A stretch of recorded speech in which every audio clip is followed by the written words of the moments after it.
Hi, this is Dr. Hazany from the Scar Healing Institute. And Sarah Hazany from the Scar Healing Institute. Scar Healer Sarah on Instagram, and I'm Dr. Cancer Killer, but I'd like to introduce a subject that a lot of people have been asking about: phenol peels.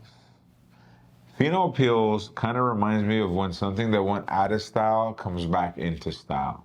And it gives me the opportunity to talk about the pros and the cons, some sophisticated methods that have come about recently, as well as other examples and different ways of doing things.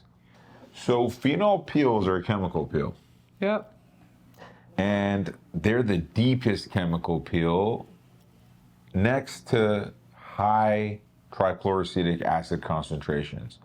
And why is that important? Well, when you go super deep in through the epidermis into the top level of the dermis, you can remodel the collagen, the elastin, and change the whole texture, feel, thickness, and age of the skin. This has been used to correct super deep wrinkles in aged patients that had a lot of sun damage. Yeah. As well as recently, we've seen it being used for acne scarring. And she sends me stuff on Instagram out of Brazil all the time, right? Yeah. And it's pretty crazy.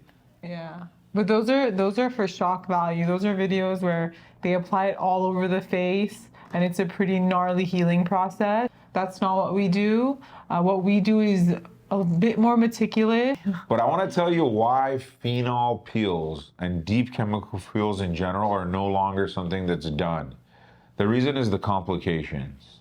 Phenol, although it's an excellent dermal remodeler and produces excellent results, because it has to go through the whole entire epidermis, and when applied on the entire face, it can completely wipe out the melanocytes, or the pigment-producing cells that live in the bottom of the epidermis, and therefore lead to Hypopigmentation. permanent hypopigmentation. Like, you can look like a ghost forever. And that's one of the reasons why we don't use it. Another reason, as she always talks about, are the potential life-threatening complications. Yeah, so if it's dosed too high, it can cause cardiac arrhythmias, which basically means an irregular heartbeat, which we do not want. So we're very careful with how much we apply. And sometimes if a patient does have extensive scarring, we have them come for multiple sessions, so we're not doing it all at once to avoid these risks. And on top of that, we do it a little bit different. So we don't apply it to the whole face. We apply it in the cross technique. And we don't even apply phenol. We apply something that's a cocktail that includes phenol that actually is much stronger but much safer. And we've developed that over many years of practice. And even the applicator of the cross chemical cocktail that we use is important. Back in the day, cross, which is chemical reconstruction of skin scarring, was done with a toothpick. We have a fine brush, and the type of hairs on the brush make a huge difference. EKG monitoring to make sure the patient doesn't die while receiving the chemical peel, doing one area at a time. These are all ways that we used to perform phenol peels in the 80s and 90s. However, with the advent of lasers, phenol peels kind of went out of popularity, because with the laser, it's the same thing.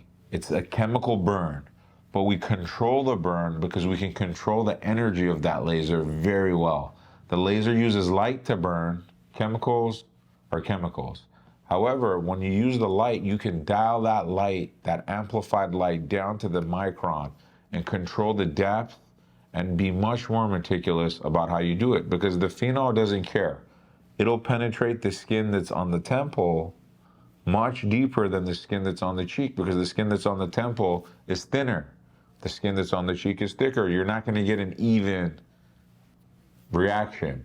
But with the laser, you can adjust it. So when lasers came out, CO2 lasers in the 90s, fully ablative CO2 became popular, which is the same exact thing as putting a whole chemical peel on your entire face. Fully ablative means the whole skin surface is completely treated and all the cells are destroyed and the skin regenerates from the deep hair follicle stem cells. Again, fully ablative CO2 laser can have the exact same complication as a full face phenol peel, which is wiping out those melanocytes in the basal layer of the epidermis and leaving hypopigmentation, which is really scary on a person of color, including myself, because then my face would not match the rest of my body and it would look really funny. But we also do test spots. We do test spots. Yeah. And the test spots are very important. But what I want to get to is lasers now in this country, especially resurfacing lasers, are no longer fully ablative. They are fractional. And what that means is the whole skin isn't wiped out. There's thermal injury zones. And in between those, there are areas of skin that's spared, which allows the spared skin to help repopulate the destroyed skin and prevents these complications like hypopigmentation, delayed healing, scarring, textural changes, and huge, long, extensive healing times, as you've seen with full chemical peels like full phenol peels or fully ablative CO2 surfacing, which is something that we don't do anymore. And what we did at the Scar Healing Institute is we basically took the same concept of fractional lasers, where only a certain amount of areas are treated, and we applied it to the chemical peels or the phenol peels. And we use a brush to hit only the scars and leave the regular skin around them completely unfazed.